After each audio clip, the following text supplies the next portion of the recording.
बिस्मिल्लाहिर्रहमानिर्रहीम। अस्सलाम वालेकुम दोस्तों, I am Areet Saleem. Welcome to my YouTube channel novel orchid. कैसे हैं आप सब लोग जी? तो गाइस, पहले तो मेरी तरफ से माज़रत, मैं 2 दिन बगैर बताए एब्सेंट रही हूँ, लेकिन वो बस कुछ घर में कुछ थोड़ी सी प्रॉब्लम्स चल रही थी और उसके बाद मेरा ना टाइम नहीं मिल रहा था। मैं बिज़ी थी काफ़ी ज़्यादा और अभी भी मेरी कमर में इतनी दर्द है ना, लेकिन मैंने कहा कि आज नहीं छुट्टी करनी। और फिर मुझे कुछ लिसनर्स के टेक्स्ट भी आ रहे थे कि आप नावल नया कब स्टार्ट कर रही हैं, तो उसके लिए माज़रत कि आप लोगों को वेट करना पड़ा। तो आज हम स्टार्ट करते हैं अपना नावल ज़िंदगी खाक ना थी, रिटन बाय उम्मे मरियम। ये थोड़ा सा लॉन्ग नावल है, लेकिन इतना ज़्यादा भी लॉन्ग नहीं है। अब देखते हैं इसको कितने एपिसोड में फ़िनिश करते हैं, ये अभी मैंने डिसाइड नहीं किया।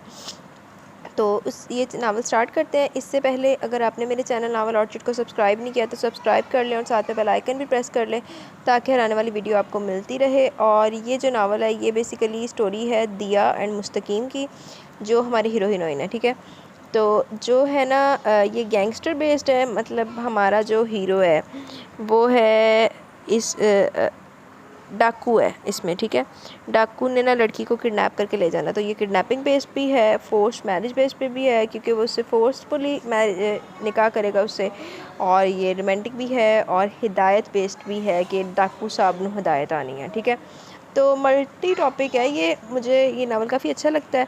काफ़ी टाइम से मैंने आप लोगों के लिए ना ढूंढ के रखा हुआ था, लेकिन ना अभी बस वो फिर बीच में शॉर्ट नावल स्टार्ट कर दिया, आर्मी बेस स्टार्ट कर दिए, फिर शॉर्ट स्टार्ट कर दिया, तो फिर अब इसकी बारी आई है, ठीक है। तो आज हम इसको पढ़ते हैं। उसके बाद कुछ लोगों की फरमाइशें भी काफ़ी लोगों की पेंडिंग पड़ी हुई हैं, तो उनको भी पढ़ना है, लेकिन जैसे टाइम मिला तो इंशाल्लाह पढ़ेंगे, ज़रूर पढ़ेंगे। तो आइए आज इसको रीड करते हैं। ज़िंदगी खाक ना थी, written by Umme Maryam, first episode. फटफटाता हुआ रिक्शा एक निस्बतन छोटे मकान के सामने आकर रुक गया। बाबा किराया अदा करने लगे तो दिया अपना बैग और चादर संभालती उतर आई। लकड़ी का पुराना रंग आड़ा बहुत सीधा सा दरवाज़ा था। छोटी दीवारों पर से जामुन के दरख्त की शाखें इधर उधर झांक रही थी। बाबा के हमरा यूं ही भिड़ा हुआ दरवाज़ा खोलकर वो अंदर आई तो दादी जामुन के दरख्त तले बिछी चारपाई पर बैठी सब्ज़ी बनाने में मसरूफ़ थी। इन्हें देखा तो बूढ़े चेहरे पर एकदम रौनक सी छा गई। उठकर पुरतपाक अंदाज में बेटे और पोती को बारी बारी गले लगाया, प्यार किया। प्यार किया। चाय पियोगे कि बोतल मंगवा लूँ? दादी, पहले बोतल फिर खाने के बाद चाय। इससे पहले कि बाबा जवाब देते वो बोल पड़ी। दादी को उसकी ये अपनाइयत हमेश बेतकल्फ़ी पसंद आई थी। जब भी मुस्कुराने लगी और बोतल मंगवाने को गली के बच्चे को आवाज़ देने लगी कि बाबा ने रोक दिया। रहने दे अम्मा, मैं लाता हूँ। थे आंधे हुए पढ़ते लिए अंदर रस्ते चो। दादी के मना करने के बावजूद बाबा चले गए तो दिया ने चादर उतार कर तय की और वहीं चारपाई पर लेट गई। ध्यान खुद ब खुद घर की जानिब चला गया। ज़िशान और लाइबा तो अम्मी के साथ खाना खा चुके होंगे। अम्मी तो नमाज़ पढ़ के सो जाएंगी। लाइबा और ज़िशान ने ज़रूर उधम मचा रखा होगा। आज़ादी जो नसीब हुई थी ना बाबा घर ना वो, इससे तो ख़ास तौर पर डरते थे। बहुत रौब जमाया करती थी इन पर। अपनी बड़ाई का जब ही खासा दबा कर रखा हुआ था दोनों बेचारों को। जब दादी का बुलावा है तो तभी दोनों ने झट इसका नाम ले दिया। बच्चों को भेज दे बाबा, वैसे भी इनके एग्ज़ाम्स हो चुके हैं। इसके घूरने को नज़रअंदाज के ज़िशान ने कहा था। तुम खुद क्यों नहीं चले जाते? बाबा को आमादा होते देखकर वो ज़िशान को घूरते हुए गुर्राई। मेरी इनसे इतनी अंडरस्टैंडिंग नहीं है ना, हर बात पर एतराज़। इस रोज़ पता है क्या कह रही थी? लड़के, इतनी तेज़ तेज़ मुँह चलाकर ना दिखाया करो, मुझे लगता है कि बकरा चारा खा रहा, कुतर कुतर कुतर। वो गुस्से में कह गया, मगर पछताया कि दिया और लाइबा के साथ अम्मी और बाबा भी हंस रहे थे। वो हादसा होने लगा। अब आप लोग भी मेरा मजाक उड़ाएंगे मेरा? ना मेरे चांद, दादी की बात का बुरा ना माना कर। वो जो भी कहती है मकसद इस्लाह होता है। अम्मी अपने लाडले को लिपटाकर प्यार से समझाने लगी, जबकि वो मसला वहीं अटका था। साथ में दिया की जान भी। कुर्रा इसके नाम निकलना था और वो जाना नहीं चाहती थी। टोकती तो मुझे भी रहती है दादी, मेरी थोड़ा बनती है इनसे। वो बस और अम्मी ने से घूरा। इनके ख्याल में आजकल के बच्चे बहुत बेमहार थे। मजाल है जो बड़ों का अदब लिहाज करें। आपसे प्यार तो करती है ना, टोकती भी अगर हैं तो नरमी से, हमें तो बस डांटती रहती हैं। लाइबा ने भी नुक्ता एतराज़ उठा लिया और यूं बेदिली से सही मजबूर और मरबतन ही, मगर आना दिया को ही पड़ा था। फारिग वही थी। बाबा सिर्फ कोल्ड ड्रिंक नहीं, गोश्त, सब्जियां, फल और ज़रूरत की दीगर अशिया ले आए थे, जिन्हें संभालती दादी अब बड़बड़ा भी रही थी। ज़रा जो ख्याल हो, गड्डियों की तरह पैसे उड़ाता है वली मोहम्मद। भला मुझे केरी जान का कितना खर्चा, जब भी आएगा थैले भर के चीज़ें के जमा करके रख जाएगा। चारपाई पर लेटी दिया ने तकिए से सर ज़रा सा ऊंचा करके इन्हें देखा, फिर हंसने लगी। क्यों परेशान होती हैं दादी? अब मैं आ गई हूँ ना, यहाँ सब कुछ हड़प कर लिया करूँगी।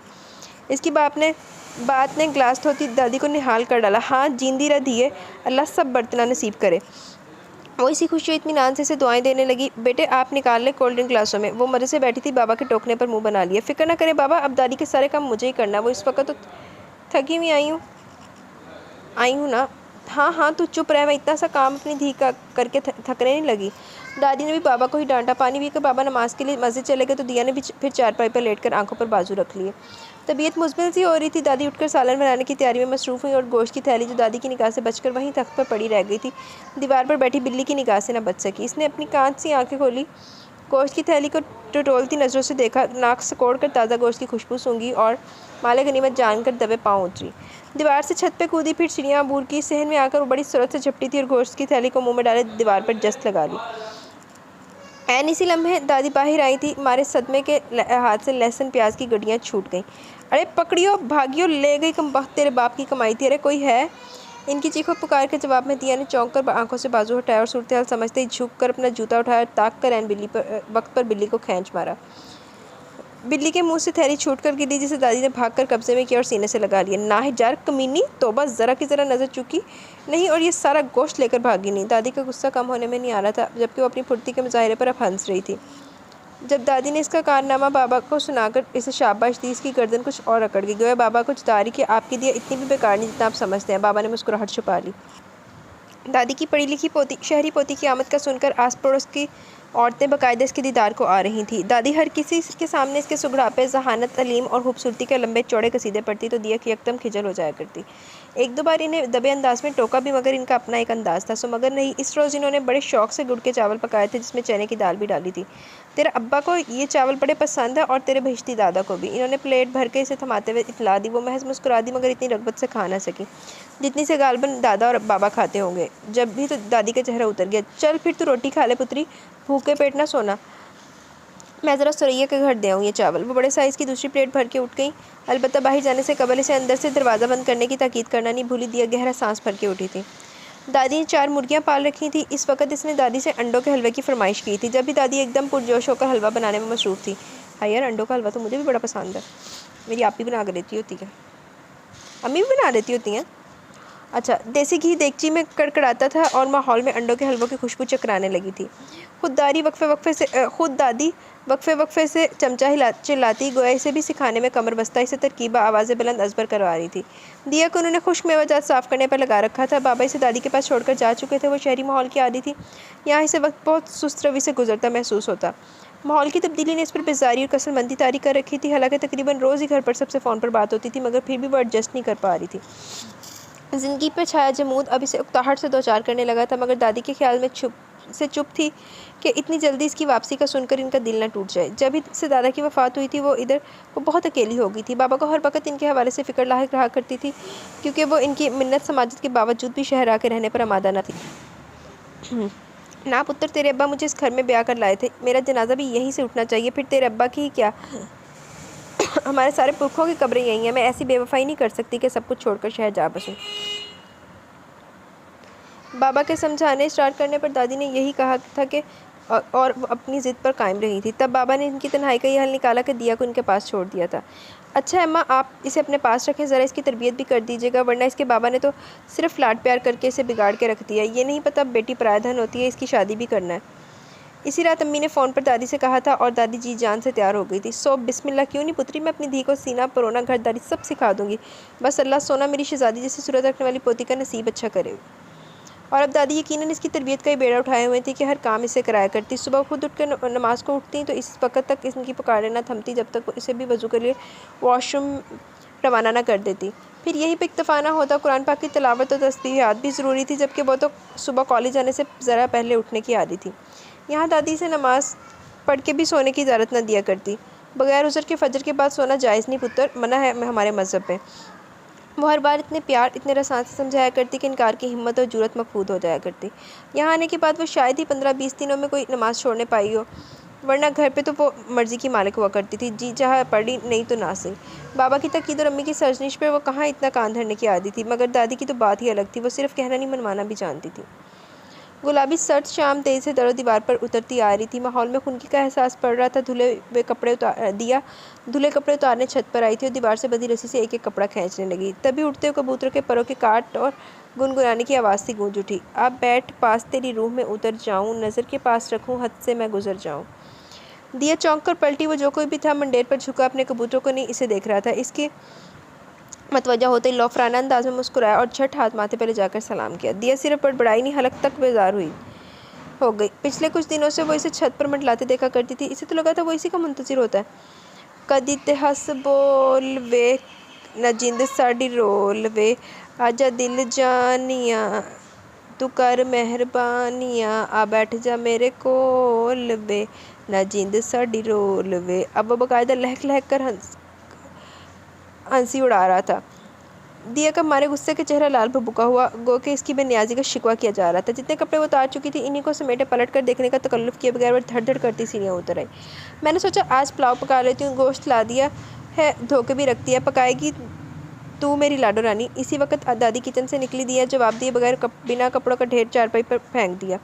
वो इस आशिक से बेजार थी मगर इसका हाल समझ में नहीं आता था। दादी के दोबारा किचन में जाने के बाद वो वहीं बैठकर कपड़ों को तय लगा कर रखने लगी। उदास शाम चुपके चुपके दरो दीवार से झांकती रही। खुले से आंगन में बिखरी उकताई सी धूप ने धीरे धीरे बेदिली से इस पर समेटने और वापसी का सफ़र शुरू कर दिया था। तो नीला खामोश अंबर परिंदों की फड़फड़ाहट और चहकारों से भरने लगा। जामन की शाखों पर पड़े झूले पर कोई नन्ही सी चिड़िया शायद रास्ता भूल कर आ बैठी। नरम धूप में ऊँगते पत्तों ने आंख खोलकर इस अजनबी मगर मानूस मुसाफिर को खुश आमदीद कहा। इसके नन्हे वजूद से झूला हौले हौले हिलने लगा। दिया कपड़े तह लगाकर उठी तो चिड़िया हड़बड़ाकर फिर से उड़ गई। वो कपड़े अलमारी में रख रही थी जब इसके सैल पर बीप होने लगी। किचन से दादी भी मुसलसल पुकार रही थी। दादी को क्या फ़र्क पड़ा मेरे आने से, वो अकेली थोड़ा ही थी। यहाँ हमसाए की औरतें दिन भर इनके पास चक्कर लगाती रहती थी मगर मेरी ज़िंदगी कैसी उकताहट से भर गई है। वो फ़ोन पर लाइबा से शिकवा की ना थी। कोई बात नहीं बच्चों, आहिस्ता आहिस्ता दिल लग ही जाएगा। लाइबा की तसल्ली पर वो भड़क उठी। मजबूरी भी आखिर क्या है जो दिल लाजमी लगा।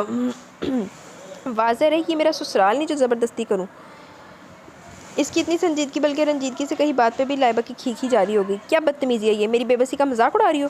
वो मरने मारने पर तुल गई। लाइबा फ़ोन पर ही घिघियाने लगी। नहीं बज्जो, मैं तो इसलिए हंसी के ससुराल में ज़बरदस्ती नहीं करनी पड़ेगी आपको लगाने में। वहाँ हमारे वजी और शकील हैंडसम दूल्हा भाई होंगे ना इस काम को।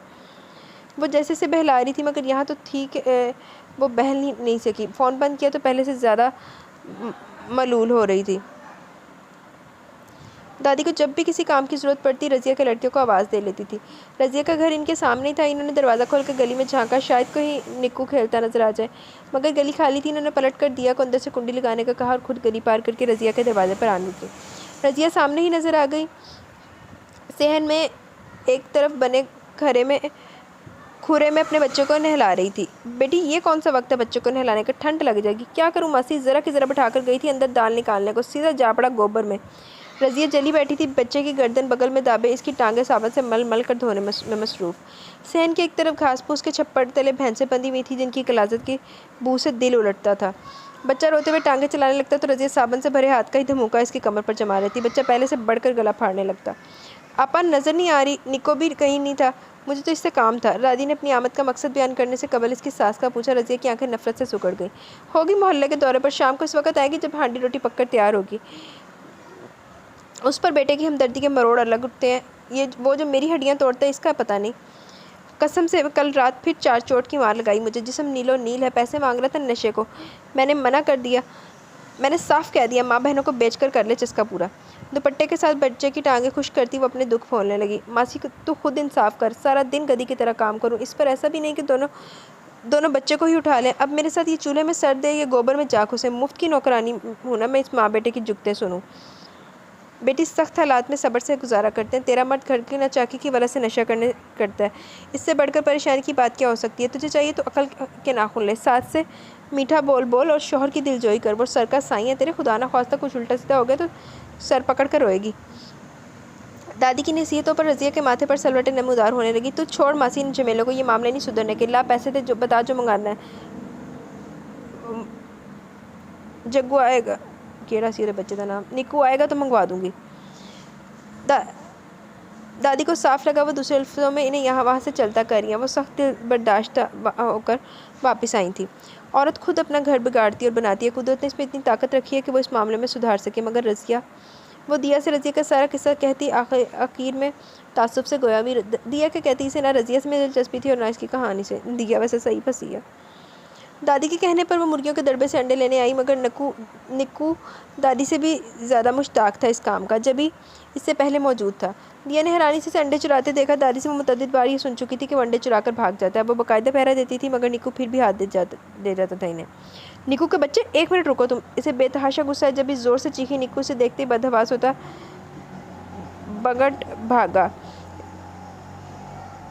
और इसकी छत को दूसरी से अलग करती दरमियानी मंडेर फलांगी। एक से दूसरी फिर तीसरी छत पर वो लम्हों में गायब हो चुका था। बदतमीज़, कितना बड़ा चोर है। वो झंझलाई थी और डरबे पर झुकी जो खाली पड़ा मुँह चढ़ाता था। गहरा सांस खींचकर वो फिर देखा और चौंकी। मंडेर पर टूटे हुए अंडे पड़े थे। यकीनन बदहवासी में निक्कू के हाथ से छूट गए थे। छिलके जर्दी की अंडे की जर्दी और सफ़ेदी मंडेर पर फैली हुई थी। वो तासुफ का शिकार वहीं ठहरी रह गई। जाड़े की शाम आहिस्ता रवि से फैलती इस शफाफ रंगत वाली नाजुक सी लड़की को मुस्कुरा कर तकती रही। दिन भर के सफ़र से निढाल शाह खावर बड़ी फराखदिली से अपना जर्द नारंगी रंग किनारों से धरती के सीने, मकानों की छतों, दीवारों के सूखे बदनों और बूढ़े दरख्तों पर फैला रहा था। मंडेर पर बैठा कौवा इसे देखकर उड़ गया। वो गहरा सांस भरती वापस सीढ़ियाँ उतर आई, इस बात से बेनियाज कि वो कबूतरों वाला आशिक आज भी टिकटिकी बांधे से देखता रहा और इसे खबर नहीं होने दी। वो नीचे उतर कर आई और बेदिली से तख्त पर जा बैठी। दादी रज़िया के शौहर की आदत को गई थी, जो बीमार रहने लगा था। दादी को रज़िया के शौहर से पूरी हमदर्दी थी। इनका ख्याल वासिक था कि अगर औरत चाहे तो डूबती नाव को भी खींच कर साहिल पर ला सकती है। आजमाइश किस पर नहीं आती, ये तो औलिया और पैगम्बरों पर भी आई है। वो नासिहाना अंदाज में कहा करती, मगर दादी आप सारा बोझ औरत पर ही क्यों डालती हैं? हालात के सुधार की जिम्मेदारी मर्द पर भी तो आयद होती है ना। वो इख्तलाफी नुक्ता उठा दिया करती। दादी जवाबन मुस्कुराने लगी। मेरी बच्ची, अल्लाह ने औरत में अज़ल से कुर्बानी का जज्बा वाफिर मिकदार में रखा है। बज़ाहिर नाजुक नज़र आने वाला जिस्म में हिम्मत और हौसला पहाड़ों जैसा है। अगर ये चाहे, अगर हिम्मत करे तो बिगड़े से बिगड़े मर्द को सुधार सकती है। वो भी ऐसे मर्द को जो अपनी बीवी को अहमियत दे, इससे मोहब्बत करता हो। तो क्या रज़िया से इसका शौहर मोहब्बत करता है? वो हैरान होकर सवाल करी थी। दादी कुछ झैम गई। इन दोनों की मोहब्बत की शादी है। खाला के धी पुत्र हैं दोनों। रज़िया का जब भी तो ख्याल पुख्ता है कि सास बर्दाश्त नहीं करती और इसके कान भरती है। अच्छा ये बताएं आज क्या पकाना चाहिए? दिया ने बात बदल दी। जो खाना बच्ची पका ले, मैं तो सब कुछ ही खा लिया करती हूँ। दादी के जवाब पर वो सोच में पड़ गई। मेरा ख्याल है मटर पुलाव, रायता और सलाद। रात में आपको कॉफ़ी पिलाऊंगी, मज़ा आ जाएगा सच्ची। वो इनकी तारीफ चाह रही थी, जो दादी ने मुस्कुराकर इसकी पेशानी चूमकर अपने अंदाज में पेश कर दी।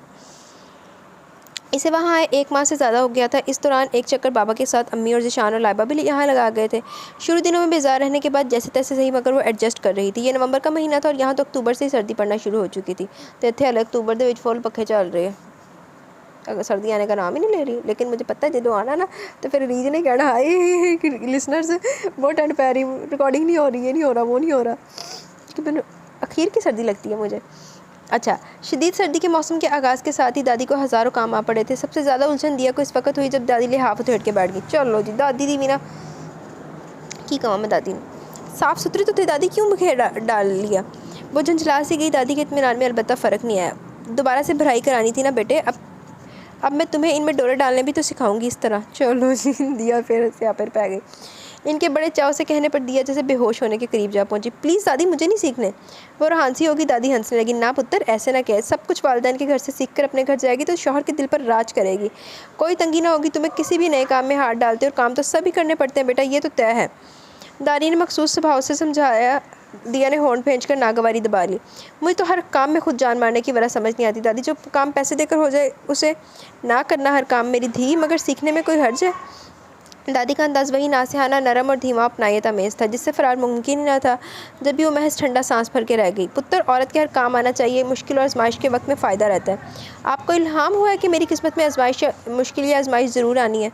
वो किलस की और दादी तड़प। जब भी इतनी बेकरारी से गले लगा लिया। मेरी तो दुआ है धी कि तेरा नसीबा शहज़ादियों से भी ज़्यादा अच्छा हो, मगर आने वाले वक्त का सिर्फ अल्लाह को इल्म है। अल्लाह से तो बेहतरी और भलाई की उम्मीद है, मगर इंसान को हर तरह के हालात के लिए तैयार ज़रूर रहना चाहिए ताकि इसका मुकाबला कर सके। शिकवा शिकायत नाराज़गी मसाइल का हल कभी पेश नहीं करते, बल्कि बिगाड़ का बाइस बना करते हैं। मुश्किल हालात में मजबूत असाबी, चाबक दस्ती और सब्र इस्तकामत से डट कर मुकाबला करना फ़तह और कामरानी की कुंजी साबित हुआ करता है। धीरानी वो फिर इसे समझा रही थी। दिया महज सर हिलाकर रह गई। इसकी आंख खुली तो वो लिहाफ में सुकड़ी सिमटी हुई पड़ी थी। सारी रात बारिश पड़ती थी। सुबह नमाज के लिए उठी तो आंगन गीला और फिज़ा में कहर था। ठंडी यख हवा के झोंके से कपकपा के रख गए। सर्दियों में बरसने वाली बारिश ने सर्दी की शिद्दत को ख़तरनाक हद तक बढ़ा दिया था। वो नमाज भी मुश्किल से पढ़ सकी कि छींकों ने बुरा हाल कर दिया था। फिर दोबारा सो गई। अब जाके आँख खुली तो उसने लिहाफ से सर निकाल कर कमरे का जायज़ा लिया। दादी कमरे में नहीं थी। वो आंखें खोले कमरे में आती रोशनी को देखने लगी। धुंधली सी सुबह थी। खुले दरवाजे से धुंधले के बगोले से अंदर आ रहे थे। इसने जमाई ली और उठकर बैठ गई। दादी का बिस्तर और लिहाफ सिमटा हुआ था। खुले बालों को समेटते इसने पैर बिस्तर से नीचे लटकाए। इससे पहले कि उठकर बाहर निकलती दादी इसके लिए नाश्ता लिए चली आई। वो एकदम शर्मिंदा होकर आएगी। रहने दिया होता दादी, मैं खुद बना लेती। कोई बात नहीं पुत्र, तू ही बनाती है हर रोज़। अब तबीयत बेहतर है? नाश्ता कर ले, मुझे रज़िया की तरफ जाना है। दादी का अंदाज़ वाज़े तौर पर बुझा बुझा सा महसूस करके वो बेतरा चौंकी। क्यों दादी, खैरियत? वो जानती थी दादी आम औरतों की तरह मोहल्ले के घरों में फजूल जाकर बैठने की आदि कभी नहीं थी। फिर इतनी सुबह, वो भी इसकी तबीयत खराबी के बावजूद। खावंद फोत हो गया इसका। दादी की इत्तला पर दिया धक से रह गई। इसकी सारी कहानी दादी से इतनी बार दोहराई थी कि वो भी आगाह थी। फिर इतनी जवान मौत का अचानक सदमा, वो इसी ज़ाविये पर बैठी रह गई। सारी रात घर नहीं आया था नमाना। बेचारी बुढ़ी माँ बरसती बारिश में छाता लिए रात भर ढूंढती फिरी, मगर ना मिलना था ना मिला। सुबह लोग फजर की नमाज़ पढ़कर लौट रहे थे तो नुक्कड़ के गंदे नाले के करीब गिरा हुआ मिला। अल्लाह जाने कैसी जान दी होगी सिसक सिसक के बेचारे ने। दादी की आवाज़ भरा गई। गलत कामों के हमेशा गलत ही नतीजे निकला करते दादी। वो गलत रास्तों पर चल निकला था तो अंजाम ऐसा ही हो सकता था। फिर वो किसी कदर निरूठेपन से कहकर उठकर मुँह धोने चली गई। कुछ देर कबल के एहसास जामत हो चुके थे। वापस आई तो नाश्ते की सिमत इत्मीनान से तवज्जो देने लगी, मगर दादी तो जैसे इसकी मुंतज़िर थी। वो शुरू से ऐसा थोड़ा ही था पुत्र। हालात की सितम ज़रीफ़ी की नज़र हो गया बेचारा। दादी के रंजीता लहजे पर मलाल भी शामिल हो चुका था। दिए चंद नवारों से ज़्यादा न ले सकी और चाय का मग उठाकर नाश्ता ख़त्म किया। ऐसे मर्दों को राह रास्त पर लाया भी कैसे जा सकता है दादी, जो समझ रखने के बावजूद राह से भटक जाएं? इसके सख्त लहजे में वाज़े तलखी उतर आई। इंसान खता का पुतला है पुत्र। गलती तो किसी से भी हो सकती है। फिर हालात ही इंसान को मायूस करते हैं या हौसलामंद बनाते हैं, मगर इस गलती को ना सुधारना ही असल गलती है। मायूसी से ना निकलना ही दायमी तबाही है। बसा औकात इंसान को खुद अपनी गलती का एहसास बाकी नहीं रहता। यह गुनाह की लज्जत और कशिश से इतना मशहूर कर दिया करती है कि अंदर का ये फितरी एहसास धीमा पड़ जाता है या मिट कर रह जाता है। ऐसे में इससे वाबस्ता लोगों का फ़र्ज़ है कि इसे भलाई और हदायत के रास्ते की तरफ बुलाएं। और फिर बीवी का रिश्ता तो ऐसा रिश्ता है जो बहुत मजबूत ही नहीं, बहुत करीबी भी होता है। औरत अपने मर्द से प्यार मोहब्बत और तवज्जो देकर जो चाहे करा ले। मर्द की कमज़ोरी बनाया और कुदरत ने औरत को। इसके बगैर मर्द कभी खुद को मुकम्मल और आसूदा महसूस नहीं करता, और ख़ास तौर पर वो औरत जिससे मर्द को मोहब्बत हो। वो मर्द से कुछ भी करवा लेने की सलाहियत रखती है। दादी के अल्फाज में ऐसी तासीर थी जो दिलों पर असर अंदाज होती थी। वो भी गुस्सा भूलकर मुस्कुराने लगी। हाँ याद आया, आपने बताया था मुझे दोनों की मोहब्बत की शादी थी। फिर तो रज़िया ने वाकई अजीब हरकत की। दादी ने इसकी बात पर गहरा सांस भरा। पुत्र, इस रिश्ते में अगर पहले मोहब्बत ना भी हो तो बाद में अल्लाह की तरफ से डाल दी जाती है। दो अनजान गैर और अजनबी इंसान एक होते हैं तो अल्लाह ही है जो इन्हें एक दूसरे को प्यार करने और समझौता करने पर मदद देता है। इनमें भी मोहब्बत थी, मगर हालात के बदलते रुख ने रज़िया को कठोर कर दिया। जिम्मेदारी निभाने की बजाय वो बड़ी जिम्मा हो गई, शौकी और बेजार। अब इन नुकसान सामने नेक और पारसा औरत वही है जो रिश्ते इज़्दवाज को खूबसूरती से निभाती है। इस रिश्ते में तवाज़ुन रखने में सबसे ज़्यादा किरदार ही बीवी का होता है। तहम्मुल मज़ाज और खुश अखलाक औरत ना सिर्फ अपने शौहर के दिल पर राज करती है, बल्कि इसे गलत रास्ते से भी सही पर भी ला सकती है। रज़िया के शौहर की ज़िंदगी तो इतनी ही थी, मगर जिस अंदाज़ में इसकी मौत हुई है इसमें यकीनन हालात के साथ साथ रज़िया की भी कोताही और ज़्यादती शामिल रही है। दादी ने इस पर आदत तवील लेक्चर दिया और फिर इस रंजो मलाल के अंदाज़ में घुटनों पर हाथों से दबाव डालती उठी थी। दरवाज़ा बंद कर लो और मेरी आवाज़ पहचान कर ही खोलना। दादी ताकीद करती चलेगी। दिया इनके पीछे ड्योड़ी तक आई, दरवाज़ा बंद किया और नीम गीला सहन अबूर करके फिर से कमरे में आ गई। उसकी सोचों का महवर रज़िया और उसके बच्चे ही थे। पता नहीं जो दादी कह रही थी वो कितने फ़ीसद सही था। वो ये सोचकर हल्कान थी कि औरत ही हर कोई क्यों कुर्बानी मांगता है। हर कोई, इसका शौहर, इसके बच्चे, इसके घर वाले और ये माशरा भी। वो जितना सोचती इसी कदर अज़ुर्दा होती जा रही थी। पिछले कई दिनों से छाजो में बरस रहा था। आज भी सुबह से लगातार बारिश हो रही थी कि कभी तेज़ बौछार, कभी हल्की फुल्की, और ऐसी ही हल्की फुल्की फवार में बाबा, अम्मी, ज़िशान और लाइबा जब अचानक बिना किसी इत्तला के चले आए तो इसकी खुशी का जैसे कोई ठिकाना ही नहीं रहा था। चेहरा जो पहले कम रोशन नहीं था, इस पल कुछ और ही जगमगा उठा। वो सबसे पहले भागकर बाबा के कंधे से लगी थी। आप सबसे ज़्यादा याद आते हैं मुझे। बाबा नहीं, साफ़ कहें, इनकी लाडियाँ और फरमाइशें पूरी करना मिस करती हैं आप। लाइबा ने चमक कर कहा। वो इसे घूरने लगी। लाइबा ने हंसते हुए इसे गले से लगा लिया। रियली, मैं आपको बहुत मिस करती हूँ। वो इसके गाल चूमकर मस्ती में बोली। दिया ने इसके मस्के पर इसे एक ज़ोर की धूप लगा दी। अच्छा छोड़ो, अम्मी और ज़िशान से तो मिलने दो। वो ज़बरदस्ती से अलग हुई। फिर माँ और भाई से भी इसी जोश से मिली थी। मैं बहुत उदास रहने लगी। अम्मी, ख़त्म कर दें ये सज़ा। हम सब इकट्ठे भी तो मिलकर रह सकते हैं। वो मुल्तजी हुई और ज़िशान दांत निकालने लगा। जी हाँ, रह सकते हैं, मगर हम सब, आप नहीं। क्यों? मैं क्यों नहीं? वो फाड़ खाने को दौड़ी। भैया, आपको ससुराल भेजने का इरादा बन गया ना? ज़ीशान के चहक कर दिए गए जवाब ने दिया का चेहरा फ़क करके रख दिया। इसने बेख्तियार अम्मी को देखा जो ज़ीशान को घूर रही थी। यानी ये खामोश इशारा था ज़ुबान बंदी का। दिया का दिल धक से रह गया। वो शौकी सी होती उठी थी जब ज़ीशान ने इसे पकौड़ों और गुलगुलों की फरमाइश कर दी। वो किचन में आई तो अम्मी भी हमरा हो ली। बाबा हंस पे आरत आते हुए ढेरों सामान लाए थे जिसे अम्मी इनके ठिकानों पर पहुंचा रही थी। साथ लाइबा मदद कराने लगी। सारी सब्जियां धोकर फ्रिज में रखी। जैम, अंडे और डबल रोटी के पैकेट भी सलीके से फ्रिज में रखती है। वो गुमसुम सी पालक काटती रही। अम्मी ने काम के दौरान एक दो बार इसे देखा ज़रूर था, कुछ कहने से गरेज पड़ता। इसका रिजल्ट आ चुका था। वो जानती थी वो मास्टर्स करना चाहती है, जबकि अम्मी और दादी का ख्याल पुख्ता था इसकी शादी का। दोनों अपनी बात पर कायम भी थी। पिछले दिनों अम्मी की कोशिशों के नतीजे में एक दो अच्छे रिश्ते भी आए थे। अम्मी आज इसी सिलसिले में दादी के पास आई थी। यहाँ से सास बहू का इरादा बाबा के साथ जाकर लड़का देखने का था। ये सारी इत्तलात अभी कुछ देर कबल इसे ज़ीशान दे चुका था तो इसकी आंखों में आंसू भरने लगे थे। क्यों पीछे पड़ गई आखिर अम्मी, मेरे पढ़ तो लेने दे सुकून से। वो झंझला गई जब भी चीखी। हम हमेशा के लिए आपसे जान छुड़ाना चाहते हैं बच्चों, कसम से वहाँ आपके बगैर इतना मज़ा आ रहा है कि बस क्या ही बताऊँ। ना फिक्र ना फाका, बस ऐश कर काका। वो झूम रहा था, गुनगुना रहा था और यकीनन इसे छेड़ रहा था, मगर दिया की आंखें न जाने किस एहसास के तहत लबालब पानियों से भर गई। जान छुड़ाना तो मुझे किसी कुएं में धक्का दे आओ ना। वो इसे धक्का मारकर हंसियानी होकर बोली। ज़ीशान तो बौखलास आ गया। अरे अरे, एक हैंडसम से बंदे को भला हम क्यों इतनी प्यारी सी लड़की से महरूम करें।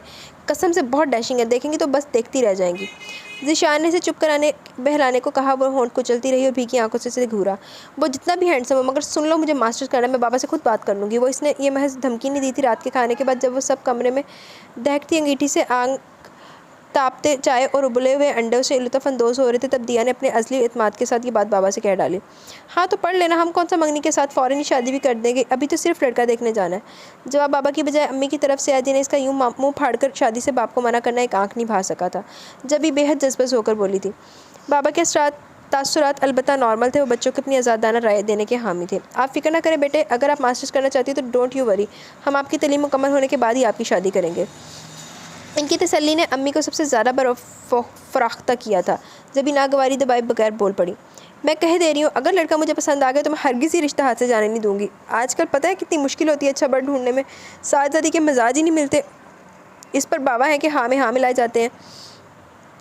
इन्होंने पहली तनबीह बाबा और दिया को, जबकि आखिरी बात शिकायती अंदाज में दादी को सुनाकर कही थी।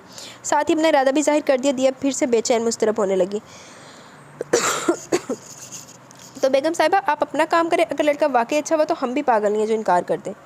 बाबा के कहने की देर हुई। दिया सख्त एहतजाजी अंदाज में रोहानसी होती झटके से उठी थी। इसे नरम नज़रों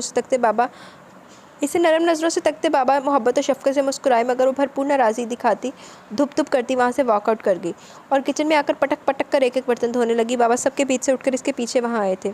खफा क्यों होती हो बेटे, मंगनी होने में भला क्या हर्ज है।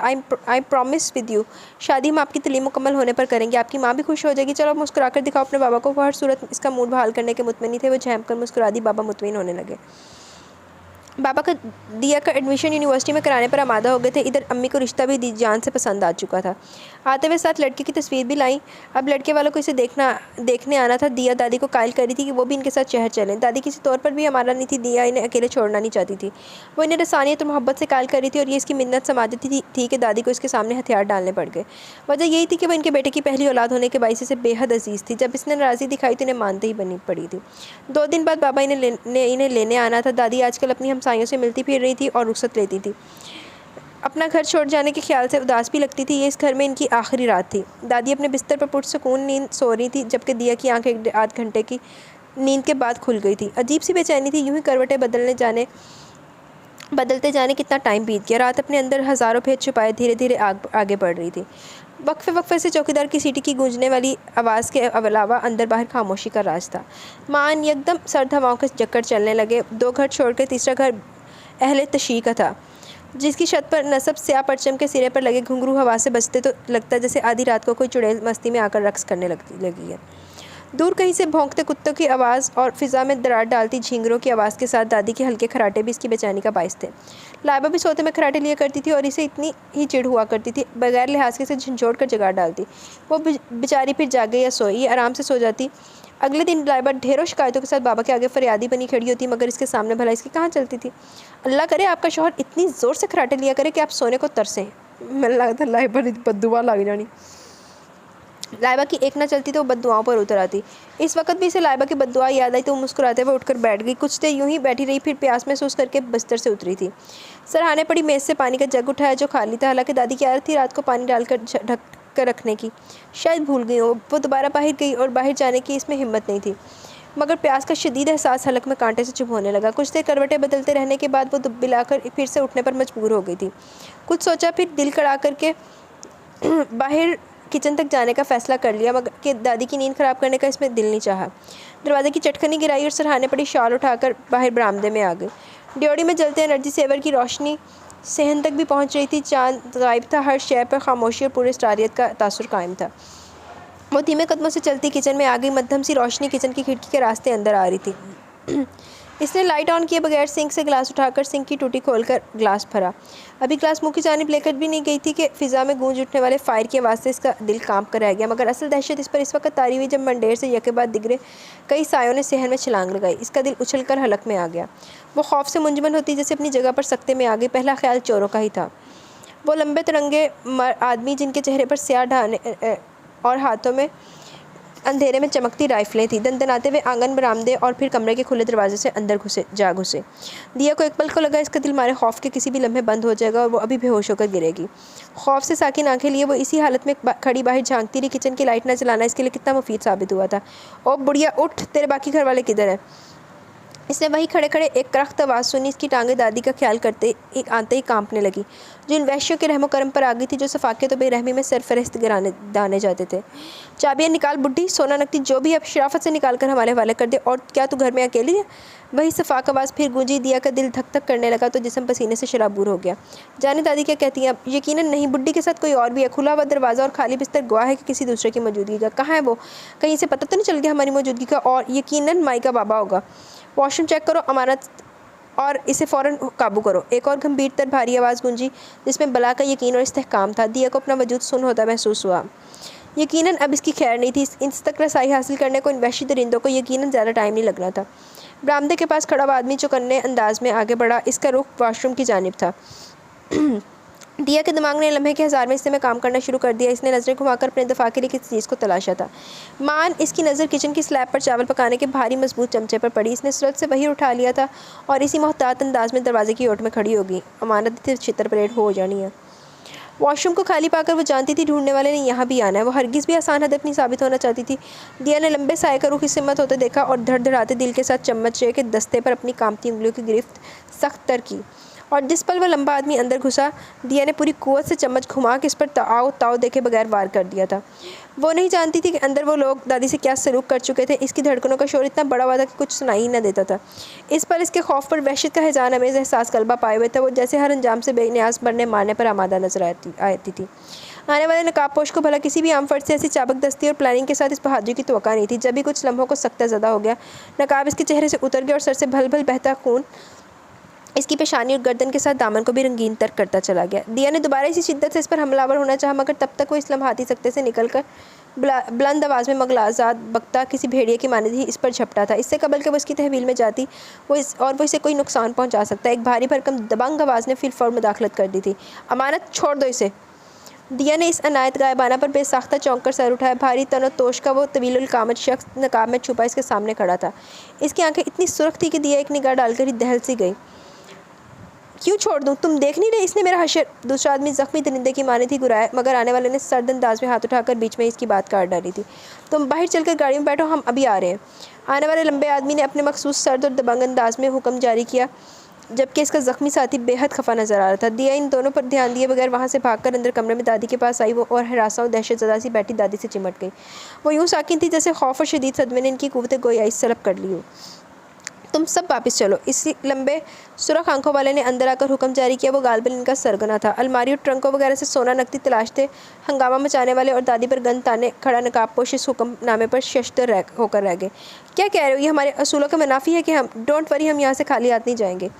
अपने साथियों को तसल्ली से नवाजते इस लंबे आदमी ने दिया को अपनी खौफनाक सर्द आंखों से देखते जैसे देखा था। इस अंदाज ने दिया का धड़कता दिल यकदम बंद करके रख दिया। इससे कबल के वो दादी कुछ समझ पाती, इस लंबे आदमी ने अपना हाथ बढ़ाकर बेदर्दी और सफाकी से दिया को अपनी जानिब घसीट लिया। दादी बेख्तियार चीखी। इस मुकाम पर इन पर तारी सख्ता टूट कर बिखर गया था, जबकि दिया के हलक से निकलने वाली चीख का गला बेहोशी की दवा में भीगे रुमाल ने इसके चेहरे के नज़दीक आते घोंट के रख दिया। इसके बाद दिया को लगा हर शय पर अंधेरे मुसल्लत हो गए, इसकी किस्मत की तरह, इसके वजूद की तरह। गुड नैप हो गई कुड़ी। रात तारीक और खामोश थी। रात भर गिरने वाली ओस में भीगी सड़क पर तेज़ी से आगे बढ़ती जीप की हेडलाइट्स की रोशनियाँ पड़ती तो शफाफ बूंदों से मुनक्किस होकर जगमगा उठती। सड़क के दोनों तरफ खड़े दरख्त में यूं साकिन थे जैसे पथरा गए हों। जीप में बैठे चारों नफूस खामोश थे। चेहरों पर हवस स्याह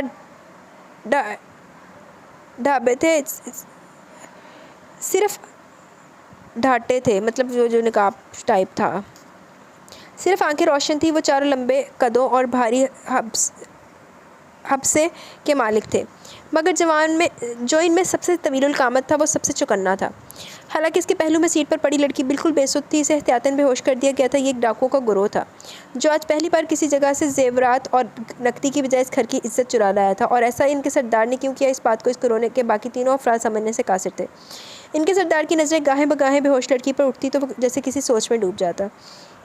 चारों अपनी जगह पर लबस्ता थे और गाड़ी बहुत सुरत से आगे बढ़ती जा रही थी। चर्च की स्याह इमारत के पीछे चार चांद इनकी जीप की रफ्तार के साथ महव सफ़र लगता था, बाकायदा ताक़ुब करता हुआ। दिन के वक्त माल की शक्ल और होती है, मगर इस वक्त इमारतें बहुत ग्रैंडियल, सड़कें कुशादा और बत्तियां बहुत रोशन थी। इक्का दुक्का ही कोई गाड़ी नज़र आती थी। पोस्ट ऑफिस की सुर्ख और सफ़ेद सरकारी इमारत से लेकर क्रिश्चियन नगर के आखिरी बस स्टॉप तक रात के इस पहर सिर्फ साइन बोर्ड लाइट्स रोशन थी। फ़िज़ा में तहज्जुद की अजान की पुकार फैल रही थी जब एक गुज्जर मोटरसाइकिल पर दूध के कैन लादे कुछ फासले से गुजरा। गाड़ी के शीशे मुकम्मल तौर पर स्याह थे। बाहर से अंदर का मंजर देखना ख़ास तौर पर नामुमकिन था। फिर वो शहर के मज़ाफ़ात भी बहुत पीछे छोड़ आए। पिछली सीट पर बैठे, ओ तेरी यार, ये जब होता है ना, मैंने बड़ा तप चढ़ दी है। पिछली सीट पर बैठे नकाबपोश लंबे आदमी ने गहरा सांस भर के गन साइड पर रखकर चेहरे पर बंधा रुमाल उतार दिया। अपने सर के घने लंबे बालों को सहलाया, फिर बड़ी हुई शेप को खुजाता एक बार फिर बेहोश दिया को तकने लगा। इसकी नज़रें बेचैन और मुस्तरब थी। वो जानता था कि इसके इस अमल से इसके साथी से बहुत खफा है। वो खुद अपनी इस हरकत पर बहुत हैरान था, अपनी हार पर शशतर था। वो लड़की जितनी भी पुरकशिश थी, मगर इसका यूं ज़बत खो देना बहुत अजीब था। वो इसे देखता रह गया था। इसकी आंखें जो बहुत बड़ी और ख्वाबनाक थी और होंठों को भी, जिनकी रंगत याकूत की तरह थी। इसके खड़े होने उठने बैठने के अंदाज में अनोखा सा वक़ार था। वो कितनी फुर्सत से सोच सकता था। हालांकि इसको देखे कितना कम टाइम हुआ था, मगर दिल पर वारदात होने में तो बहुत ही उजलत हुई थी। वो जो हमेशा छीनता आया था, लूटता आया था, खुद कैसे लम्हों में लुट गया था। अमानत को इसी ने किसी दूसरे फ़र्द की तलाश में भेजा। अंदर मौजूद बुढ़िया के लिए 2 बंदे काफ़ी थे। जब भी वो एहतियातन अमानत के साथ हो लिया ताकि किसी भी हंगामी सूरत हाल से निपटना पड़े तो वो आसानी रहे। अपने साथियों की निस्बत वो बेहद मोहतात और चौकन्ना हुआ करता था। अपनी इसी समझ सूझबूझ के बायस वो आज तक पुलिस के हाथ नहीं लगाता। अमानत को वॉशरूम की सिम जाते देखकर इसने किचन का रुख किया। किचन के आगे से गुजरते इसे खिड़की की जाली से अंदर जाती रोशनी में लहराता आंचल और लंबी चोटी नजर आई। वो वहीं थम गया। वो लड़की तिरछे जाविये से खड़ी थी। फिर इसके देखते ही देखते इसने आगे बढ़कर वो चमचा उठाया था। वो लाजमी इसकी हिकमत अमली पर गौर करता और इसे बताते अमानत को खबरदार भी करता अगर जो इसके हवास सलामत रहे होते। चटकी हुई चांदनी जैसा रूप रखने वाली इस लड़की में ऐसा क्या था जो पहली निगाह में इसकी सुध-बुध छीन कर ले गया। ये वो कतई समझने से कासिर रहा। वो ये भी नहीं जानता था कि इसने ज़िंदगी में कभी हसीन लड़कियां नहीं देखी थी।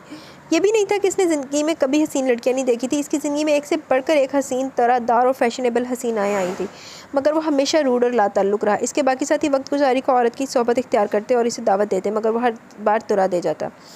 मगर अब इसके वही साथी जो औरत से इसकी बेजारी और गुरेज से आगाह थे, इसके अचानक फ़ैसले के पीछे मुहर्रिक सोच रहे थे। माल तो तुमने उठाने नहीं दिया। इस लड़की को उठाकर लाने की क्या तुक बनती थी, बताना पसंद करोगे मुस्तकीम? राजू का ज़बत बिलाकर जवाब दे गया। इसकी नज़रें काटदार थी और लहजा तंदो तेज़ था। खलीफा मुस्तकीम ने चौंक कर इसे देखा और गहरा सांस खींचते हुए खुद को ढीला छोड़ दिया।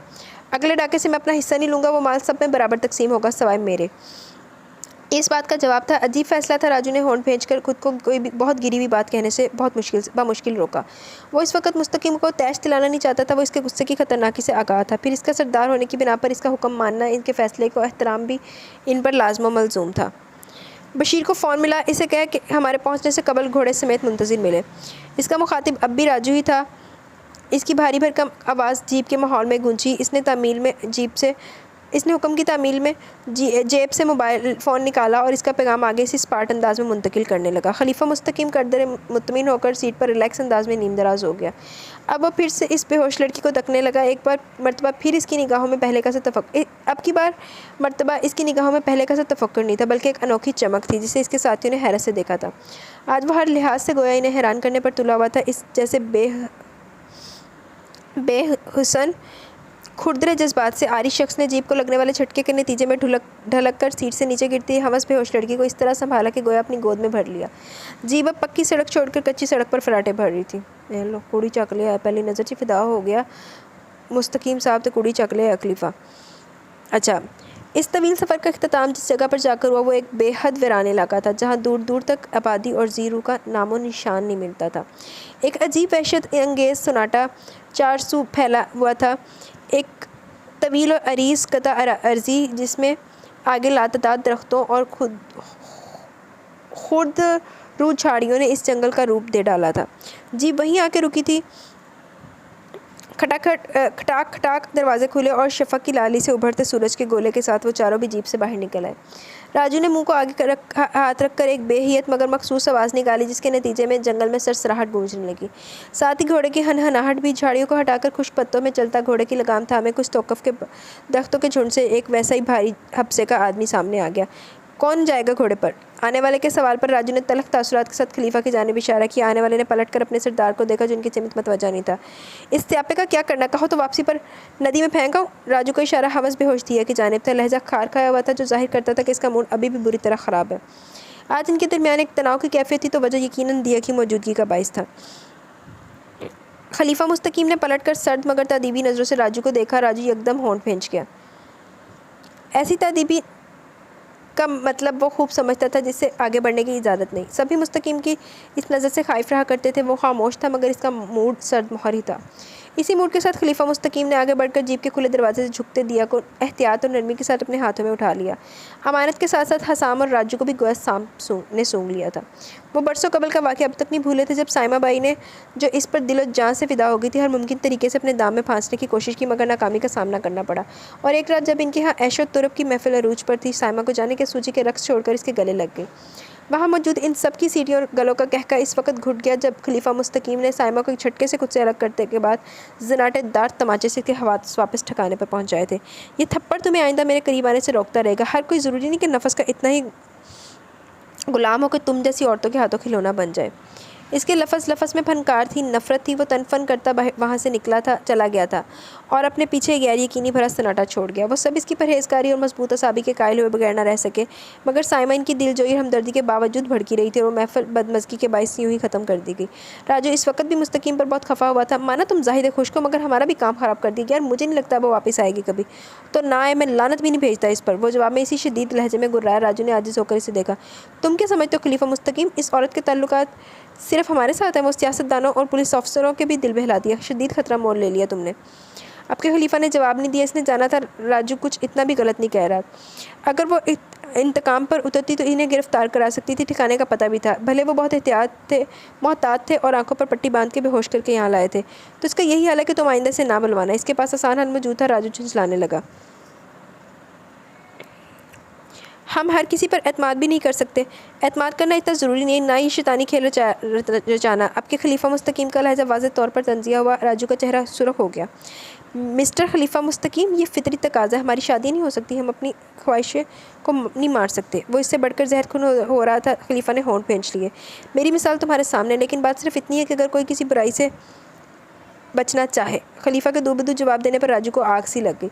बहुत ज़बत है तुम्हें खुद पर, मगर मैं देखूंगा तुम सारी उम्र इस परहेज़ पर कायम रहोगे। आपके इसका अंदाज़ खलीफा को भी बुरा लगा। इसकी आंखों में गज़ब की सुर्खियाँ उतरने लगीं।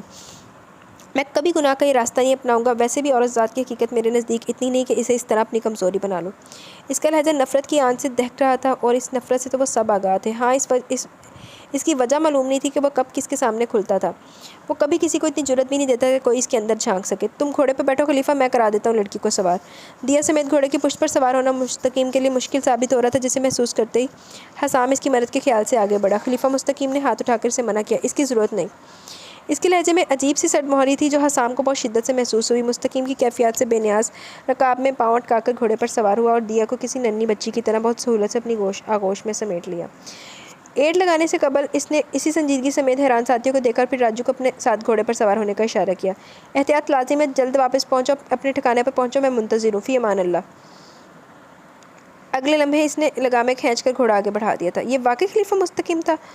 जाहिद खुश, मुत्तकी, परहेज़गार। घोड़े के टापों की दूर होती आवाज़ को सुनता हसाम इसी हैरत की आलम में बोला, नहीं इसका भूत था। अमानत अब बेढंगेपन से हंस रहा था। हसाम ने कंधे झटके और जीप में बैठकर इसे स्टार्ट करने लगा। दूसरी जानिब अपने मखसूस ठिकाने पर पहुंचकर खलीफा ने घोड़ा रोक लिया। पहले राजू उतरा, फिर दिया को संभाले एहतियात से मुस्तकीम। क्या करोगे इस लड़की का? राजू ने दरख्त के तने से घोड़े की रस्सी बांधते बिलाकर अहम सवाल कर लिया। मुस्तकीम जो दरख्त और कांटेदार झाड़ियों से बचता आगे बढ़ रहा था, इस सवाल पर थमकर इसे तकने लगा। इसकी आंखों में गहरी मुस्कुराहट का रंग था। मैं इसे वहाँ से तुम्हारी भाभी बनाने के इरादे से ही साथ लाया हूँ। ये तुम सबके लिए काबिल एहतराम रहेगी हमेशा, इस सूरत में कि मैं मर क्यों न जाऊँ। बाकी सबको भी बता देना। इसने अपनी बात मुकम्मल की और जंगल के वस्त में दरख्तों को काट कर बनाई गई इस रिहाइशगाह के बंद दरवाजे को खोलकर अंदर चला गया। राजू हैरत और बेयकीनी से साकिन वहीं खड़ा रह गया था। इसकी आंख खुली तो कुछ देर यूं ही पड़ी गायब दिमागी की कैफियत में माहौल की अजनबियत को तकती रही। इसे कभी ही याद नहीं आ सका कि वो कहाँ है और इसके साथ क्या हुआ था। इसने खफीफ सी हरकत देखकर अपने चेहरे को घुमाया। वो सिंगल नमाजी पलंग था जिस पर गुलाबी फूलों वाली सफ़ेद चादर बिछी हुई थी। इस बिस्तर पर बिल्कुल चित लेटी हुई थी। कमरे की दीवारों पर हता के छत पर भी सफ़ेद रंग फेरा गया था, कहीं कहीं से उखड़ चुका था और इसके पीछे पलस्तर की दीवार के बजाय लकड़ी के मजबूत तख्ते गिलू की मदद से जुड़े हुए थे नजर आते थे। कमरे का इकलौता दरवाज़ा मजबूती से बंद था। दरवाजे के सामने दरमियाने साइज़ की एक मेज़ रखी हुई थी जिस पर मौजूद ट्रे को सफ़ेद रुमाल से ढक दिया गया था। इसके अलावा कमरे में ऐसी कोई चीज़ नहीं थी जिस पर इसकी निगाह पड़ती। इसके हवास धीरे धीरे बहाल हुए और जहन जागने लगा तो बर्दाश्त के पर्दे पर वो धुंधले से अक्स लहरा गए। वो हौले हौले सही मगर खुद पर बीत जाने वाली क़यामत से आगाह हुई तो इस एक झटके से उठकर बैठ गई। वो होश में आ गई तो मगर सदमे ने इसकी जहनी हालत मखदूश करके रख दी।